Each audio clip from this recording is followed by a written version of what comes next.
Doctors जो treatment करा रहे इतना सारा टेस्ट लिख के देते हैं और मेरा बिल इतना बढ़ रहा है, मतलब ट्रीटमेंट कॉस्ट इतना बढ़ रहा है। करेक्ट तो करेक्ट। क्या जरूरी है क्या इतना सारा टेस्ट कराना? आपके स्पेशलिस्ट जो आपको रिकमेंड करते हैं वो टेस्ट एसेंशियल है, तभी वो रिकमेंड कर रहे हैं। ये जो एनल कैनाल है ना सर, ये एक प्रकार का डाइजेस्टिव सिस्टम का पार्ट है, पार्ट ऑफ राइट ट्रीटमेंट है, इन द राइट डायरेक्शन। कल को कुछ भी कॉम्प्लिकेशन होती तो मेरे पे एलिगेशन आती कि डॉक्टर ने ठीक से ट्रीटमेंट नहीं किया। पेशेंट का ट्रीटमेंट भी अच्छे से हो गया और मेरे रिजल्ट्स भी खराब नहीं। तो सर जैसे अभी डायग्नोसिस का इम्पोर्टेंस तो आपने बताया है, लेकिन क्या होता है ना major patient point of view से मैं आपको पूछना चाहूँगा कि पेशेंट का कंसर्न ये होता है कि डॉक्टर्स जो ट्रीटमेंट करा रहे इतना सारा टेस्ट लिख के देते हैं और मेरा बिल इतना बढ़ रहा है, मतलब ट्रीटमेंट कॉस्ट इतना बढ़ रहा है। करेक्ट तो करेक्ट। क्या जरूरी है क्या इतना सारा टेस्ट कराना? आप ऑपरेशन से पहले का पूछ रहे हैं? ऑपरेशन से पहले हो गया, ड्यूरिंग ट्रीटमेंट, क्योंकि ट्रीटमेंट है। एडमिट भी होते हैं ना करेक्ट उसके करेक्ट करेक्ट। ऑपरेशन के बाद भी कुछ टेस्ट कराते देखिए हैं। अभी कैसा है, being an specialist of my branch, I will tell you that मैं कौन कौन से टेस्ट बोलता हूँ, मैं सामने से बता रहा हूँ आपको। जैसे मैंने बताया कि अगर मोशन की जगह कभी कुछ बहुत ज्यादा टाइटनेस है या मैं बहुत ज्यादा कुछ मुझे I am not able to, मतलब मुझे थोड़ा डाउट आ रहा है कि इस पेशेंट में अदर फैक्टर्स भी है।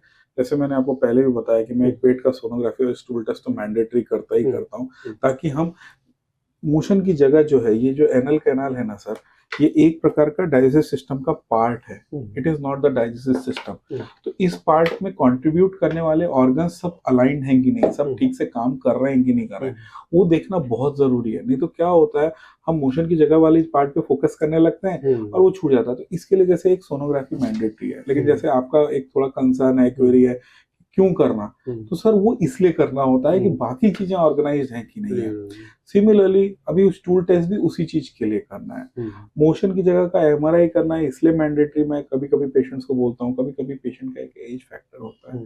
आजकल मैं फिर से कहूंगा कि मैं डराना किसी को नहीं चाहता, लेकिन सर कैंसर का इंसिडेंस इतना बढ़ गया है ना कि कभी कभी क्या होता है कि छोटे मोटे जो ट्यूमर और लीजन्स है ना, वो हमारी फिंगर और हमारी आंखों को दिखते भी नहीं है, वो केवल एमआरआई और स्कैन्स पे ही पिकअप होता है। इसके लिए भी करना बहुत जरूरी है, क्योंकि जैसे मैंने कहा कि हर मोशन की जगह की ब्लीडिंग पाइल्स नहीं होती, कभी कभी उसका इंडिकेशन कुछ और भी हो सकता है।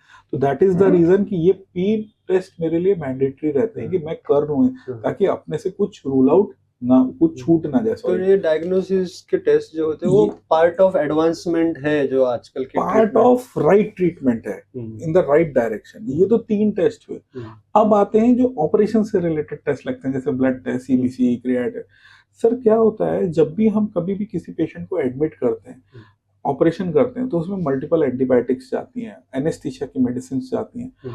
हर एक मेडिसिन का हर एक ऑर्गन पे अपना अपना एक सेट रोल होता है। कभी कभी किसी कुछ मेडिसिन के कुछ साइड इफेक्ट भी होते हैं। अगर पेशेंट, जैसे मैंने अभी आपको एग्जांपल बताया, आप खुद सोचिए, आपकी नॉलेज में 15-20 साल 18 साल के बच्चे होंगे, कौन एक्सपेक्ट करेगा कि उसको शुगर इतना बढ़ा हुआ आ सकता है। लेकिन अगर मैं टेस्ट नहीं करता और ऑपरेशन कर देता बिना शुगर के टेस्ट किए होगा, कल को कुछ भी कॉम्प्लिकेशन होती तो मेरे पे एलिगेशन आती कि डॉक्टर ने ठीक से ट्रीटमेंट नहीं किया। बट उसका इन्फेक्शन का कारण कौन होता? बढ़ी हुई शुगर। तो इससे क्या हुआ, दोनों विन विन सिचुएशन में गए, पेशेंट का ट्रीटमेंट भी अच्छे से हो गया और मेरे रिजल्ट्स भी खराब नहीं होते।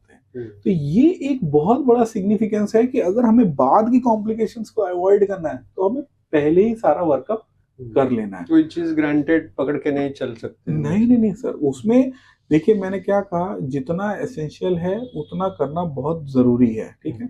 अगर हम नहीं कर रहे हैं तो हम अपने लिए अपना लॉस कर रहे हैं। आपके स्पेशलिस्ट जो आपको रिकमेंड करते हैं वो टेस्ट एसेंशियल है, तभी वो रिकमेंड कर रहे हैं। अगर एसेंशियल नहीं है तो वो पक्का आपको रिकमेंड नहीं करेंगे। ये एक पॉइंट।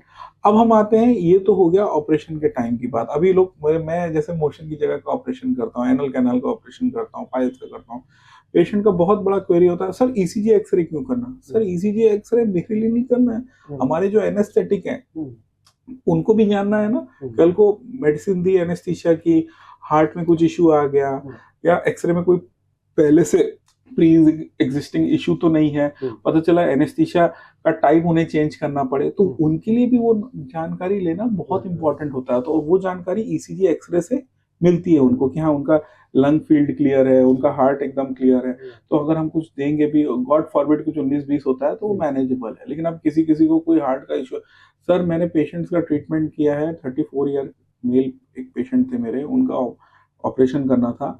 जब फाइनल ट्रीटमेंट की बारी आई, जब मैंने सब उनको ऑपरेशन का लेटर दिया, ये मैं अपनी जानकारी से आपको बता रहा हूँ, एक्सपीरियंस है, उन्होंने मुझे बताया है कि 34 यानी 2 साल में, जब वो 32 के थे तब उनकी ओपन हार्ट सर्जरी हुई है।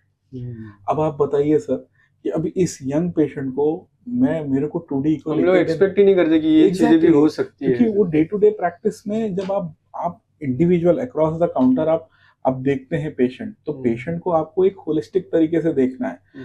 मोशन की जगह का ऑपरेशन करने गए और कल को कुछ हार्ट रिलेटेड कॉम्प्लिकेशन हो गई, तो सबसे पहला क्वेश्चन हम पे ही पॉपअप होता है कि आपने एडिक्वेट टेस्ट क्यों नहीं करा है। तो सर ये है, मैं अगर टेस्ट नॉर्मल आता है तो यू शुड बी हैप्पी। कभी कभी क्या होता है, थोड़ा जैसे आपने पेशेंट थोड़ा बाउंस बैक करते हैं मेरे ऊपर कि सर ये तो नॉर्मल था, हमें तो पता ही था। सर ऐसा नहीं है, सब में नॉर्मल नहीं आता है। आजकल पेशेंट ऐसा है कि 10 में से 7 में नॉर्मल आएगा, 3 में नॉर्मल नहीं आता है, तो वो रीजन है। प्लस अगर वो नॉर्मल आया है तो we should be very happy कि ये मेजर सपोर्टिव फैक्टर है लाइन ऑफ ट्रीटमेंट। यस। और प्लस हम ऑपरेशन के बाद अभी एक और, जैसे ये खत्म नहीं हुआ है मेरे ऑपरेशन का भी, जैसे गॉल ब्लैडर हमने निकाला, हमने पाइल्स निकाला या कुछ भी निकाला, तो हम हमेशा चेक करते हैं जो भी चीज हमने निकाली है उसको जांच के लिए, ताकि इसमें कोई और दूसरा डिजीज तो नहीं है, टीबी तो नहीं है, या कोई छोटे मोटे ऐसे सेल्स तो नहीं है जो सस्पिशियस हो, जिसके लिए हमें कुछ आगे ट्रीटमेंट देना पड़े। तो ये सारी चीजें बहुत इंपॉर्टेंट होती हैं। Relevant test are actually essential, लेकिन हमें कभी भी इसे एक निगेटिव वे में नहीं लेना चाहिए कि डॉक्टर ने इतने सारे टेस्ट लिख दिए। नहीं सर, वो बहुत जरूरी है, इसीलिए डॉक्टर करा रहा है, नहीं तो उसको कोई भी किसी का पर्सनल बेनिफिट उसमें नहीं होता। It is for the assessment of an individual's body, ताकि कुछ भी अगर हम एक छोटी सी दवाई भी दे रहे हैं तो वो दवाई उसको रिएक्ट ना करे और उसको उसका फुलेस्ट रिजल्ट मिले। ये एक टारगेट होता है, ये मोटिव होता है वो टेस्ट कराने का। ऐसा है।